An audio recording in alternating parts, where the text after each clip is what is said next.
আম এবং নিম, এই দুই যে যার স্থানে অত্যন্ত বিশেষ, অত্যন্ত শ্রেষ্ঠ। আম আমাদের শক্তি বাড়ায়, আর অন্যদিকে নিম রোগের সাথে লড়াই করার আমাদের ক্ষমতা বাড়ায়। এবার আম অত্যন্ত মিষ্টি হয় আর নিম অত্যন্ত তিক্ত। তাই এই কারণে কি নিমের নিরাশ হওয়া উচিত বা নিজেকে ঘৃণা করা উচিত? তার স্বাদ তিক্ত? কখনোই নয়। দেখুন, নিম তিক্ত, এতে নিমের কোনো দোষ নেই। দোষ হলো জিহ্বার, যে মিষ্টি পছন্দ করে, তিক্ত পছন্দ করে না।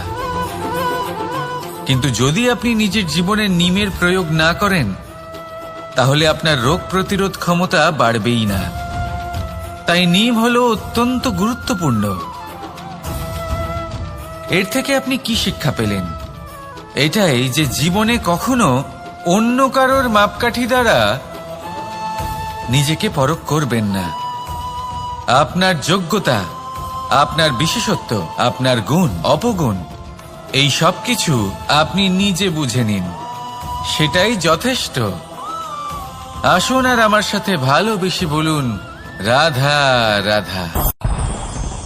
আমরা সকলে জীবনে ঈশ্বরের কাছে কিছু না কিছু প্রার্থনা করি, আর ঈশ্বর যখন আমাদের মনস্কামনা পূরণ করেন তখন আমরা প্রসন্ন হয়ে যাই।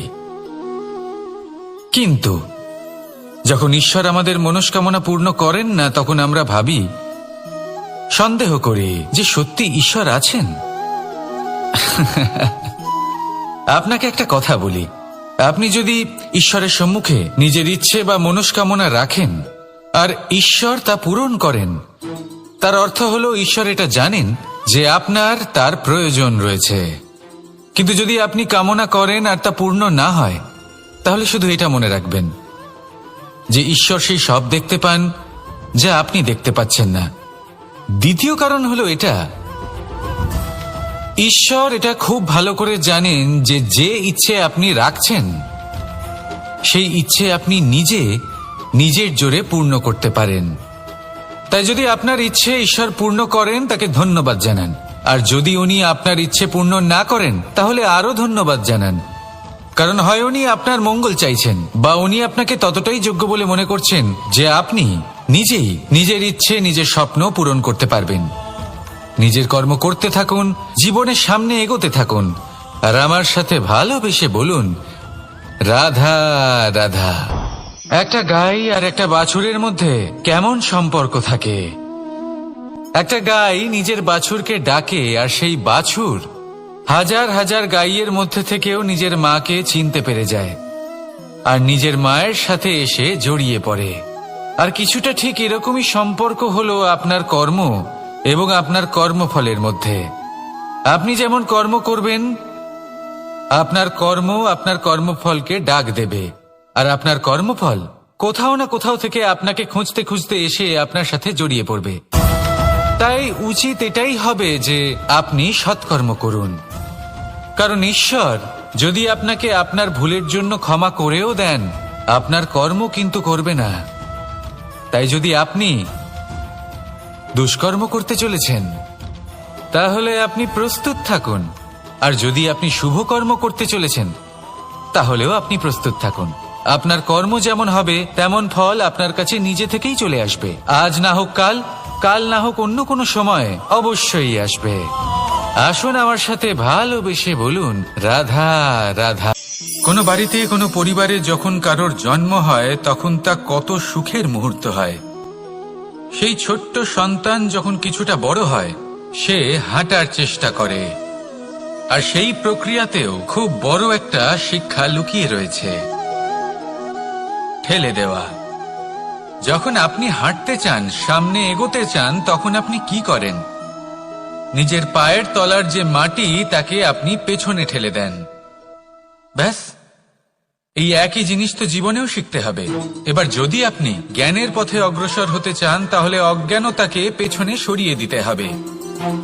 যদি আপনি প্রকাশের দিকে এগোতে চান, তাহলে অন্ধকারকে পেছনে সরিয়ে দিতে হবে। যদি আপনি ভবিষ্যতে সফল হতে চান, তাহলে অতীতের যে অসফলতাগুলিকে পেছনে সরিয়ে দিতে হবে। যে জল বইতে বইতে থেমে যায় তাকে আমরা নালা বলে থাকি, তার থেকে দুর্গন্ধ বের হয়। কিন্তু যে জল বইতেই থাকে তাকেই আমরা পবিত্র জল বলি। তাহলে আপনিও কর্ম করতে থাকুন, কখনো থামবেন না।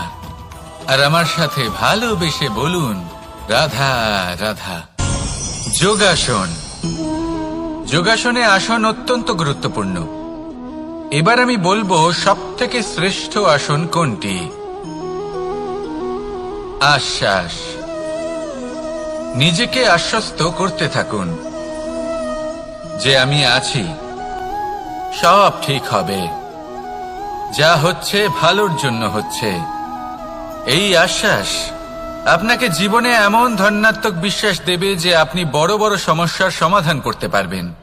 এবার যদি কথা বলি সবথেকে কঠিন সময়ের, তাহলে সেটা হলো বিচ্ছেদের। যা মা সীতাকে সহ্য করতে হয়েছে শ্রীরামের জন্য, রাধা কৃষ্ণকেও সহ্য করতে হয়েছে। যে ব্যক্তি বিচ্ছেদের সময় সঠিক পথে চলে এসেছে সে জীবনে অনেক শ্রেষ্ঠ স্থানে অবশ্যই পৌঁছতে পারবে।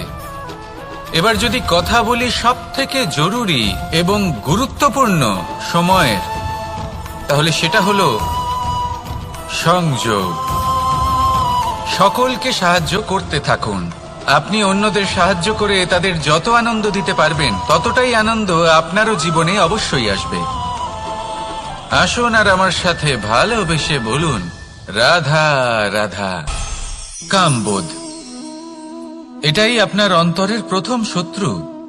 বেশিরভাগ মানুষই কামবোধ বলতে লালসা বোঝেন, কিন্তু এটা সম্পূর্ণ সত্য নয়। কামের আসল অর্থ হল কামনা। এটা খুবই সহজ ব্যাপার। মনুষ্য শরীর থাকলে, মানুষের মন থাকলে এই কামনা অবশ্যই থাকবে। এবার এটাই দেখতে হবে যে এই কামনা নেতিবাচক কামনা নাকি ইতিবাচক কামনা। অন্য কারোর জিনিসে নজর দেওয়া, অন্য কোনো মানুষের উপর নজর দেওয়া, কোনো অনুচিত বস্তুর দিকে নজর দেওয়া, এই নেতিবাচক কামনা। আর এই দুষ্কামনা মানুষকে দিয়ে অপকর্ম করাবেই করাবে। তাই মনে রাখবেন, যে ব্যক্তি নিজের কামনাকে নিয়ন্ত্রণে রাখতে পারেন তিনি সঠিক পথেও থাকেন, সঠিক লক্ষ্যে পৌঁছতেও পারেন। যিনি কামনা নিয়ন্ত্রণে রাখতে পারেন না তিনি তার পথও হারিয়ে ফেলেন এবং লক্ষ্যচ্যুতও হন। তাই মনে রাখবেন, নিজের কামনাগুলিকে নিয়ন্ত্রণে রাখুন। কাম নামক এই শত্রুর ওপর বিজয় লাভ করুন। আর আমার সাথে ভালোবেসে বলুন, রাধা রাধা। আমাদের জীবনে দুই ধরনের সম্পত্তি হয়ে থাকে। এক হলো ভৌতিক সম্পত্তি, এক হলো জৈবিক সম্পত্তি। অর্থ, সম্পদ, সুবিধে, খাদ্য, এইসব ভৌতিক সম্পত্তির মধ্যে পড়ে। ব্যক্তি, মিত্র, পরিবার, আমাদের আপনজন, আত্মীয় স্বজন সব জৈবিক শ্রেণীতে পড়ে। আর প্রত্যেক মানুষের পক্ষে এই বিভাজন বোঝা অত্যন্ত আবশ্যক। কারণ মূলত আমাদের ব্যবহার দুই রকমের হয়ে থাকে। হয় আমরা ভালোবাসি বা আমরা সদ্ব্যবহার করি।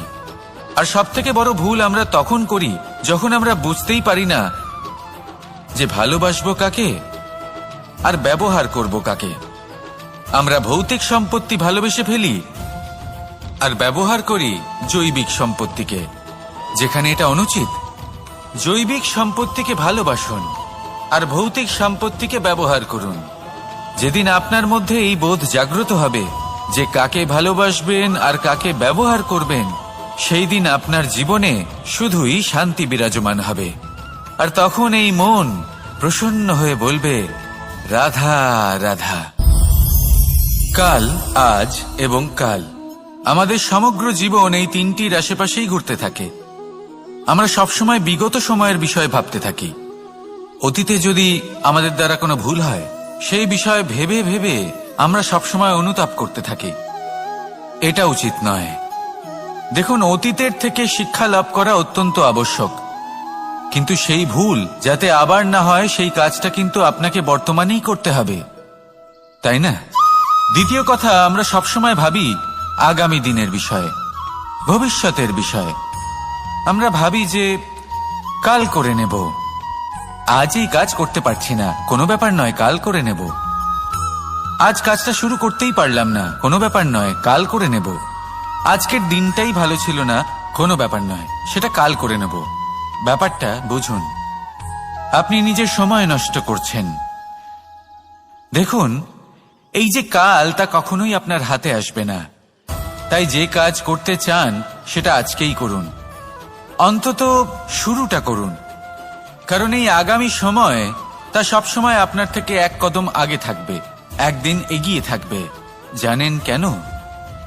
কারণ এই কাল আপনার জন্য অপেক্ষা করবে না, সেই জন্য আপনিও এর জন্য অপেক্ষা করবেন না। যা করার তা আজকেই শুরু করুন। কারণ যে বর্তমানে নিজের ভিত স্থাপন করেন না, ভবিষ্যৎকালে তার সুন্দর শক্তিশালী ভবন কখনো নির্মাণই হয় না। আসুন আর আমার সাথে ভালোবেসে বলুন, রাধা রাধা। সাফল্য খুব সহজ এক শব্দ। এটা হলো সেই সব শব্দের মধ্যে অন্যতম যা মানুষ একটু বুঝলেই ভাবেন সব বুঝে ফেলেছি। আর যেই উনি বুঝতে পারেন সাফল্য কি, আজীবন সেই সাফল্যের পেছনেই ছুটতে থাকেন। এই সাফল্য হলো একটা খেলার মতো, যাতে মানুষ নিজের সমস্ত জীবন বাজি লাগিয়ে দেন। আর প্রত্যেক খেলার মতোই এরও কিছু নিয়ম রয়েছে। আর প্রাথমিক নিয়ম হলো, এই সাফল্য লাভ করার জন্য সাফল্য লাভ করার স্বপ্ন আপনাকে অবশ্যই দেখতে হবে আগে। হ্যাঁ, কিন্তু শুধুমাত্র স্বপ্ন দেখলেই কিছুই হবে না।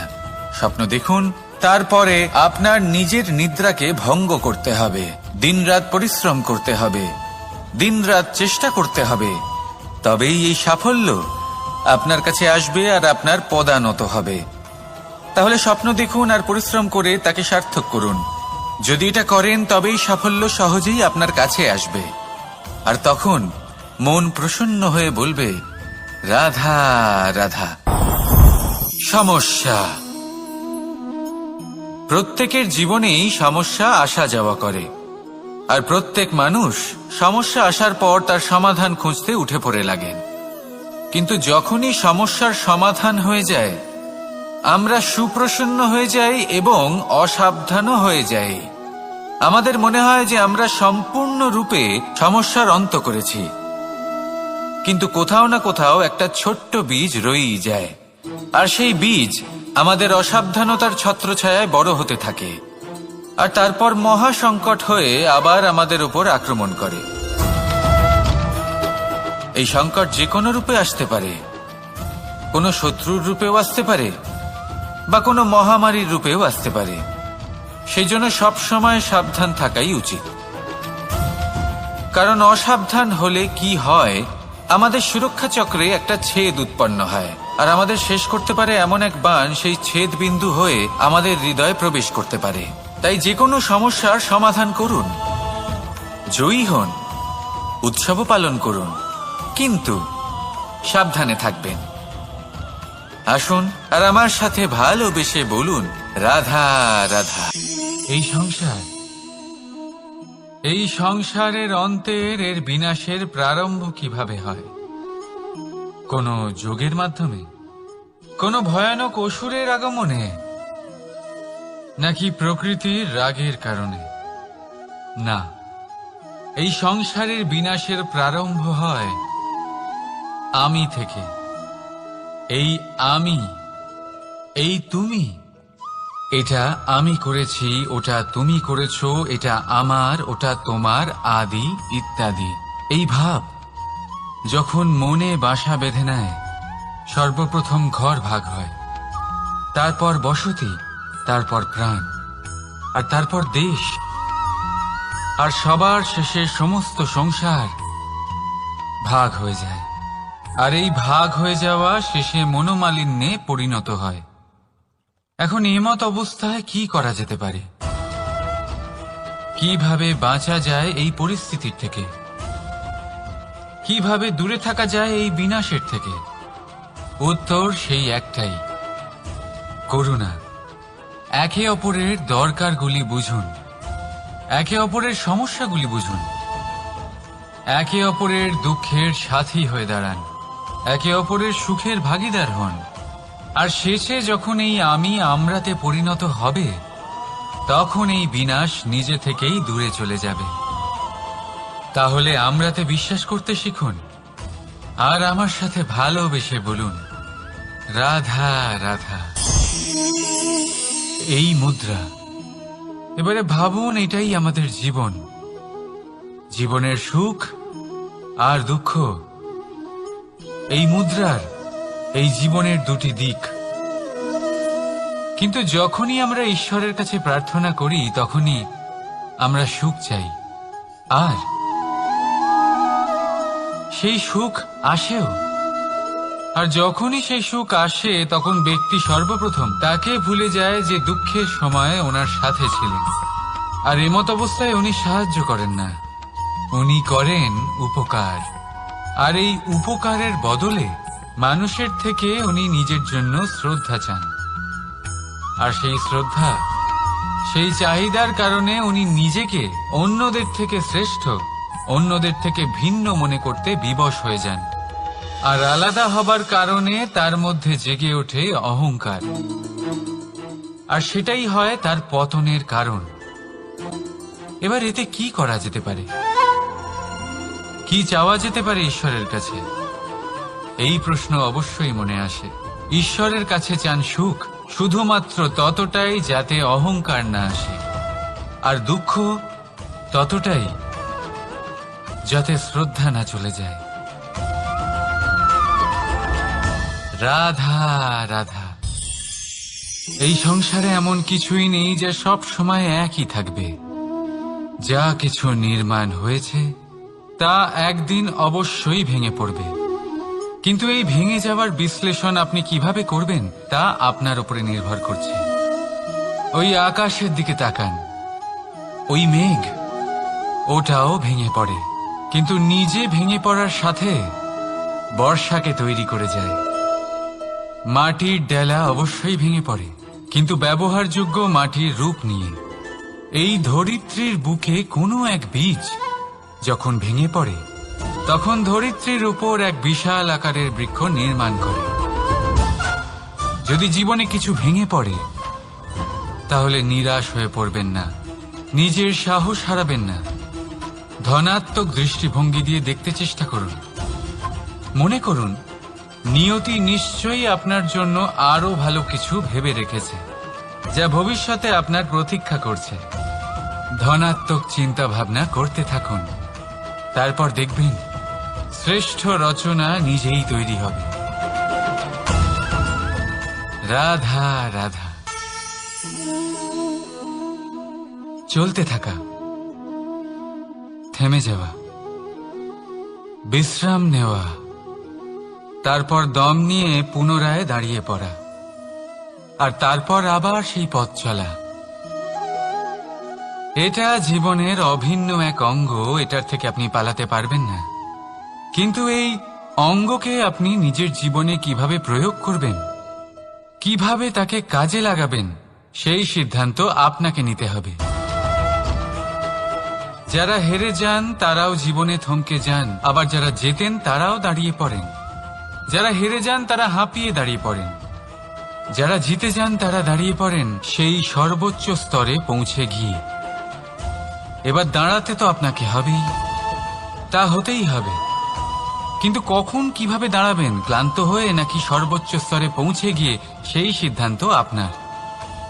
অবশ্যই দাঁড়িয়ে পড়ুন, কিন্তু ক্লান্ত হয়ে নয়, কারণ আপনাকে পুনরায় দাঁড়িয়ে পড়তে হবে, পুনরায় যাত্রাপথে এগোতে হবে এবং সর্বোচ্চ স্তরে পৌঁছতেই হবে। রাধা রাধা। স্বপ্ন, আমরা জীবনে স্বপ্ন দেখতে থাকি, সেটা পূরণ করার পূর্ণ প্রয়াস করে থাকি। কিন্তু এই স্বপ্ন পূরণ না হওয়ার পরিস্থিতিতে আমরা ভেঙে পড়ি, ছিন্ন বিচ্ছিন্ন হই, আর তারপর এই বোঝা আমরা আগামী প্রজন্মের ওপর রীতিমতো চাপিয়ে দিই। আমরা এটাই মনে করি যে আমরা যেটা হতে পারিনি সেটা আমাদের সন্তান অবশ্যই হবে। আমরা যা কখনো পাইনি আমাদের সন্তান অবশ্যই তা পাবে। এটা যে অনুচিত সেটা আমরা ভাবি না, কিন্তু এটা ভুল, আর এই ভুল আমরা সকলেই করে থাকি। সন্তান, প্রকৃতি আর পরমাত্মার আশীর্বাদ। ওদের ভেতরে তাদের নিজের একটা অস্তিত্ব লুকিয়ে থাকে। রাধা রাধা। এই পুকুর দেখছেন আপনি? পুকুরের জল কখনো প্রবাহিত হয় না, একই স্থানে জমে থাকে, আর সেই কারণে কিছুদিন পর ময়লা হতে শুরু করে। কিন্তু তাও আমরা একে ত্যাগ করি না, আমরা তবুও একে পুজো করি।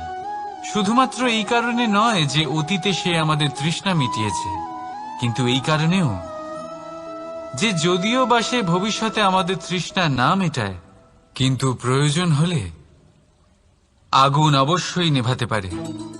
ঠিক সেই রকমই হয় আমাদের সম্পর্ক, সম্পর্ক যা আমরা বহু বছর পরিশ্রম করে তৈরি করি, যে দরকার পড়লে আমাদের সহায়ক হয় কোনো না কোনোভাবে।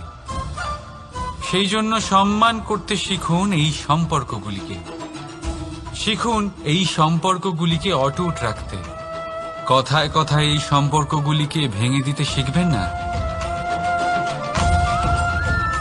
রাধা রাধা। বিষ, এই শব্দটা শুনলেই মনে অনেক কল্পনা জন্ম নেয়। কল্পনা অসহ্যকর তিক্ততা, কল্পনা অত্যন্ত বেদনাদায়ক মৃত্যু। এবার যদি আপনাকে জিজ্ঞেস করা হয় যে সবচেয়ে বিষাক্ত বিষ কোনটা, তাহলে আপনি কি বলবেন? কেউ বলবে সর্পের বিষ, কেউ বলবে কাঁকড়া বিছের, কেউ বলবে কালকেউটের বিষ। কিন্তু না, এই সমস্ত রকম বিষ সেই বিষের সামনে টিকতে পারবে না যাকে আমরা বলে থাকি কানের মধ্যে ঢালা বিষ। শুনতে অত্যন্ত মিষ্টি, কিন্তু তিক্ততায় অত্যন্ত বিষাক্ত। পেটের মধ্যে যাওয়া এই বিষ শুধুমাত্র একটি মানুষের মৃত্যুর কারণ হয়, কেবল একটি। কিন্তু কানের মধ্যে ঢালা এই বিষ একাধিক সম্পর্কের নাশ করতে পারে। আর এটাতে সেই ব্যক্তির ভুল নেই যে আপনার কানে বিষ ভরেছে, আপনি তাকে দোষ দিতে পারেন না। এখানে দোষ আপনার নিজের, যে এই বিষকে আপনি নিজের উপরে প্রভাব ফেলতে দিয়েছেন, এই বিষকে সুযোগ দিয়েছেন আপনার ক্ষতি করতে। এটা আপনার ভুল। সেই জন্য কুমন্ত্রণায় কখনো কান দেবেন না। আপনার মনে ভালোবাসার দৃঢ়তা জাগিয়ে তুলুন আর নষ্ট করে দিন এই সংসারের সমস্ত বিষের প্রভাবকে।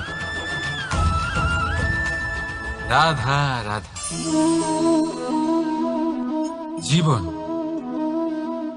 আমাদের এই জীবন, সুখ আর দুঃখ, এই দুইয়ের মিশ্রণ। এদের সংমিশ্রণই জীবনের ভারসাম্য বজায় রাখে। এখন এই সুখ, সুখ এমন এক বস্তু যাকে সবাই খুঁজে চলেছে। দুঃখ এমন এক অনুভূতি যা সবার কাছে আছে। আমাদের প্রত্যেকের জীবনে সুখ আর দুঃখ আসতে থাকবে আর যেতেও থাকবে, এটা অবশ্যই জীবনে থাকবে। কিন্তু সফলতা, এটা সবার জীবনে আসে না। কেন? কারণ এই সফলতা সুখ আর দুঃখের দ্বারা প্রাপ্ত হয় না। সফলতা প্রাপ্ত হয় নিজের উপরে বিশ্বাস করতে থাকলে। আকাশের ওই সূর্যকে দেখুন, সূর্যের বিশ্বাস আছে নিজের উপর যে সে সমস্ত জগৎকে আলোকিত করতে পারবে, নিজের প্রথম রশ্মি দিয়ে অন্ধকারকে দূর করতে পারবে। সূর্য এই বিশ্বাস নিয়েই আসে, আর কিছুক্ষণের মধ্যেই সমস্ত সংসার থেকে অন্ধকারকে বিনাশ করে ফেলে সে। তাহলে মনে রাখবেন, এই সুখের আভাস, এই দুঃখের অনুভূতি আসতেও থাকবে আর যেতেও থাকবে। শুধু নিজের উপরে বিশ্বাস রাখুন, তারপর দেখবেন এই সফলতা আপনার দাস হয়ে থাকবে। রাধা রাধা। চাঁদ কত শ্রেয়, শুভ্র, কত সুন্দর। কিন্তু যদি আপনি মনোযোগ সহকারে দেখেন তাহলে দেখবেন এই চাঁদেও দাগ আছে। আর এই দাগগুলি থাকার কারণে কি এই চাঁদের মাহাত্ম্য কখনো কমে যায়? কখনো নয়। এর কারণ হলো চাঁদের নিরন্তর চেষ্টা। একবার এই আকাশে দেখুন, এই অন্ধকার সবসময় চেষ্টা করে চাঁদকে ঢেকে দেওয়া, কিন্তু এই চাঁদ সবসময় এই অন্ধকারের সাথে লড়াই করতে থাকে। অমাবস্যা থেকে শুরু করে চাঁদের এই যাত্রা পূর্ণিমা অবধি পৌঁছেই যায়। আর তাই এই চাঁদের পুজো করা হয়, এই কারণে এই চাঁদকে মাহাত্ম্য দেওয়া হয়। এইভাবেই যদি আপনার মধ্যে কোনো দোষ থাকে, কোনো খারাপ কিছু থাকে, তাহলে সেটা কোনো বড় ব্যাপার নয়। চেষ্টা করুন সেটাকে শুধরে নেওয়ার, কিন্তু সেই কারণে নিজেকে খারাপ মনে করা এটা অনুচিত। নিজের ভুলগুলো, নিজের দোষগুলো, নিজের খারাপ দিকের কথা ভুলে আপনি এই সংসারের ভালোর দিকে প্রস্থান করেই দেখুন না। আপনি দেখবেন আপনার অন্তরের তেজ ঠিকরে বেরোচ্ছে। রাধা রাধা। এই পিঁপড়েদের দেখছেন আপনি? সবাই একই রকমের। এদের মধ্যে তফাৎ খুঁজে বার করা অসম্ভব। মনে হয় যেন ওদের আলাদা আলাদা অস্তিত্বই নেই। কিন্তু যদি আপনি মন দিয়ে দেখেন তাহলে দেখবেন প্রতিটা পিঁপড়ের আলাদা কাজ নির্ধারিত, তাদের আলাদা অস্তিত্ব আছে। কেউ বাড়ি বানানোর জন্য মাটি সংগ্রহ করতে পটু, কেউ ঢিপি বানাতে পটু, কেউ খাবার খোঁজায় পটু, আবার কেউ সেই খাবার আনায় পটু। ঠিক সেরকমই হয় মানুষেরা। মনে হতেই পারে সবাই একই রকম, কিন্তু প্রতিটা মানুষের ব্যক্তিত্ব, প্রতিটা মানুষের অস্তিত্ব ভিন্ন হয়।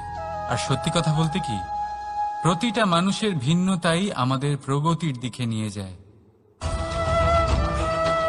ভাবুন, যদি আপনাকে কারোর সাথে হাত মিলিয়ে চলতে হয়, তাহলে আপনাকে আপনার সোজা হাত তার উল্টো হাতে ধরে এগোতে হবে। এটাই সৃষ্টিকর্তার সৃষ্টির নিয়ম। ভিন্নতা, এই ভিন্নতাকে আশীর্বাদ ভেবে চলুন, এতে কোনো খারাপ নেই। রাধা রাধা। দাদা আমাকে বহুবার জিজ্ঞেস করেন যে কানাই, তুমি রাধার সাথে এই সংসারকে প্রেম শেখাতে এসেছো, তাহলে কেন তুমি রাধাকে এত বিরক্ত করো? কেন ও তোমাকে বিরক্ত করে? কেন এই ঝগড়াঝাটি হয়? কেন এই টানাপোড়েন চলে? এবার এটার উত্তর আমি কিছুটা এইভাবে দিতে চাই। পিঁপড়ে সেই বাড়িতেই প্রবেশ করে যেখানে মধু উপস্থিত আছে। যদি আপনার বাড়িতে মধু থাকে, কোনো মিষ্টি জিনিস থাকে, মিষ্টত্ব থাকে, তাহলে পিঁপড়ে সেখানে অবশ্যই প্রবেশ করবে। ঠিক এইরকমই হয় আমাদের সম্পর্ক। এর মধ্যে ছোটখাটো ঝগড়াঝাটি, টানাপোড়েন, রাগ করা, মন ভাঙানো, এই সব তো চলতেই থাকে। বিশেষ করে সেই সম্পর্কগুলিতে যেখানে মিষ্টত্ব আছে। মনে রাখবেন, যেই সম্পর্কে কোনো খুনসুটি নেই, রাগ করা, মান ভাঙানো নেই, কোনো ছোটখাটো ঝগড়াঝাটি নেই, সেই সম্পর্ক শুধুমাত্র মস্তিষ্ক দিয়ে পালন করা হচ্ছে, মন থেকে নয়। তাই মন থেকে ভালোবাসতে শিখুন।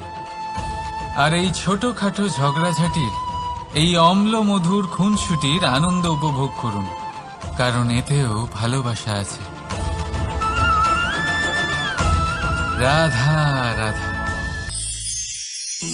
এই পুস্তক বড়ই কাজের জিনিস।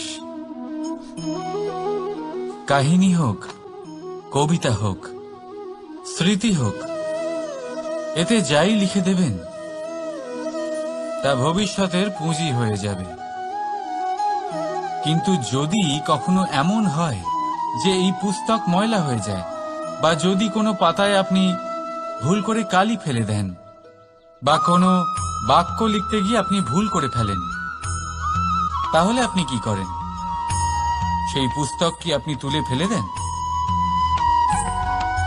না, তাই তো।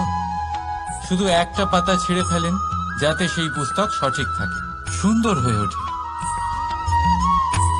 এই পুস্তকের মতোই হয় আমাদের সম্পর্ক। তার সেই এক পাতা, একটা ভুল।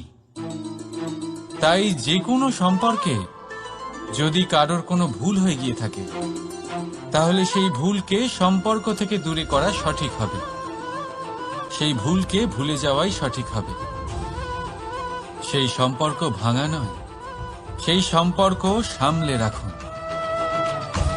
কারণ ভুল তো সবার দ্বারা হয়। যদি এরকম করেন, তবেই জীবনরূপী পুস্তক আরো সুন্দর হয়ে উঠবে। একে অপরকে ক্ষমা করতে শিখুন, একে অপরের ভুলকে ভুলে যেতে শিখুন। তারপর দেখবেন এই জীবনে আরো আনন্দ আসবে, আর এই সম্পর্ক নিঃশ্বাস নিতে থাকবে।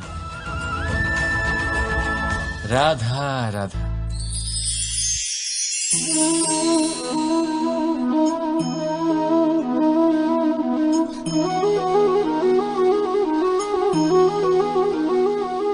আমার এই ছায়া দেখতে পাচ্ছেন আপনি? প্রকাশের স্রোত যখন মধুর আর দূরে থাকে, তখন এই ছায়া লম্বা হয়ে যায়।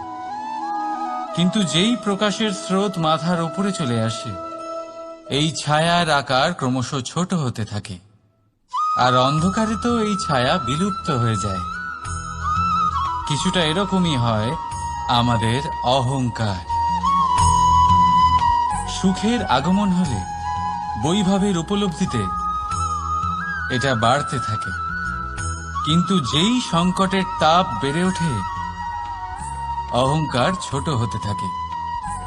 আর যখন সংকটের এই অন্ধকার আমাদের চারিদিক থেকে ঘিরে ধরে, তখন এই অহংকার আমাদের ছায়ার মতোই বিলুপ্ত হয়ে যায়। তাই সেই কেউ নয়,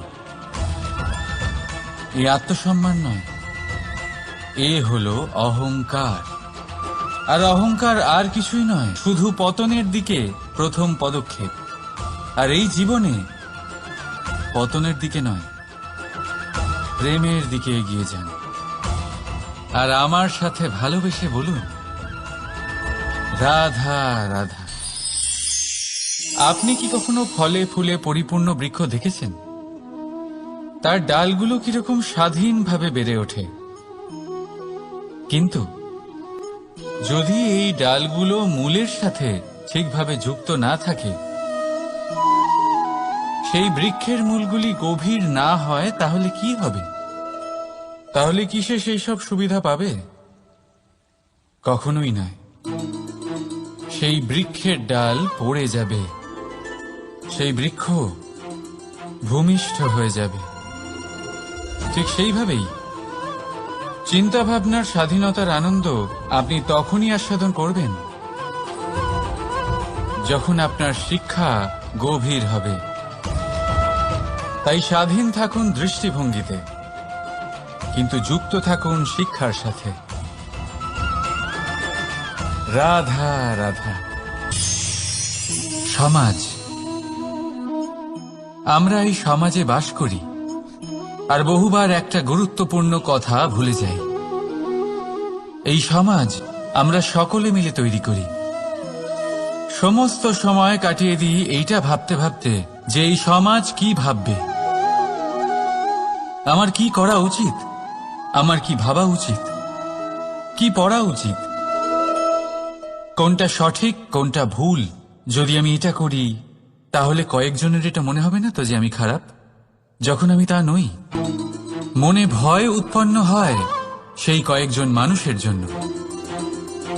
তার কারণ হলো আমরা আমাদের মনের কথা শুনতে পাই না, না শুনতে পারি, না বলতে পারি, আর না করতে পারি। সেই কয়েকজন মানুষের ভয় আমরা খারাপের বিরোধিতা করা ছেড়ে দিই। কিন্তু কখনো নিজেকে জিজ্ঞেস করুন, শেষ পর্যন্ত কারা এই কয়েকজন মানুষ? এই সংসারে প্রতিটি মানুষেরই নিজের আলাদা আলাদা ব্যক্তিত্ব আছে, আলাদা দৃষ্টিভঙ্গি আছে। তাই যদি আপনি এটা ভাবেন যে আপনি সবাইকে খুশি করতে পারবেন, তাহলে আপনি ভীষণ বড় ভুল করছেন। জীবনে কর্ম তাই করুন যাতে আপনার অন্তরাত্মা সন্তুষ্ট হয়, আর অন্তরাত্মা সন্তুষ্ট তখনই হবে যখন আপনার কর্ম শুভ হবে। তাই নিজের মনের কথা শুনে এই সংসারে শুভ কর্ম করতে থাকুন, তবেই এই সংসারের কর্মে আপনি সার্থক হবেন। রাধা রাধা। এই পাতাকে দেখুন, কত কোমল, কত শীর্ণ। যদি এর উপরে একটুও জোর খাটান, বেঁকে যাবে। পাতা তো এরকমই হয়, একটু জোর খাটালেই তা বেঁকে যায় এদের নমনীয়তার জন্য। কিন্তু ওদের এই নমনীয়তার জন্য ঝড়ে, বিপর্যয়ে ওরা ভেঙে পড়ার থেকে বেঁচে যায়। যদি এদের বদলে কোনো দৃঢ় বৃক্ষ হয়, তখন হাওয়ার তীব্র গতি সে সহ্য করতে পারে না, তার সম্মুখীন হতে পারে না, ভেঙে পড়ে যায় সে। ঠিক সেই রকমই হয় আমাদের সম্পর্ক। যদি এর মধ্যে সেই নমনীয়তা না থাকে, অহংকারের দৃঢ়তা থাকে, সেই সম্পর্ক নষ্ট হয়ে যায়। তাই আনুন এই নমনীয়তা আপনার সম্পর্কে, যাতে কাল যদি কোনো সমস্যা এসে দাঁড়ায়, এই সম্পর্ক যেন না ভেঙে যায়। একবার ওই আকাশের দিকে তাকান, সূর্য চন্দ্রকে দেখে নত হয়ে যায়, আর আমরা তো সাধারণ মানুষ। তাই সম্পর্ক নিচু করবেন না, সম্পর্কের সামনে নত হতে শিখুন। রাধা রাধা। প্রেম, আমরা সকলে প্রেম করি, প্রেম পাওয়ার চেষ্টা করতে থাকি। আর এমনও অনেক মানুষ আছেন যারা প্রেম অর্জন করেও ফেলেন, কিন্তু সেখান থেকে শুরু হয় এক নতুন অধ্যায়ের। আচমকা দুই প্রেমীর কিছু অনুচিত বলে মনে হতে থাকে, আচমকা দুজনে নিজেদের অস্তিত্ব নিয়ে বিচলিত হতে থাকেন। এবার এমন হলে কি করা যেতে পারে? দেখুন, এই হলো হলুদ,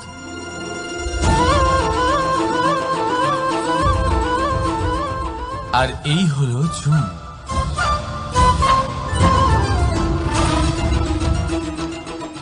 এবার এটাকে দেখুন, যখন চুন আর হলুদকে একসাথে মিলিয়ে দেওয়া হলো, তখন ওরা নিজেদের রং ত্যাগ করে দিয়ে একটা নতুন রং তৈরি করল। প্রেমের রঙও কিছুটা এইভাবে অর্জন করা হয়। এখানে কোনো আমি থাকে না, শুধু আমরা হয়, শুধু একাত্ম হয়। সেই জন্য ত্যাগ করুন নিজের অস্তিত্বকে, আর মনের উত্তেজনাকে আলিঙ্গন করুন। তারপর দেখুন আপনার এই প্রেম আপনাকে কোথায় কোথায় নিয়ে যায়। রাধা রাধা।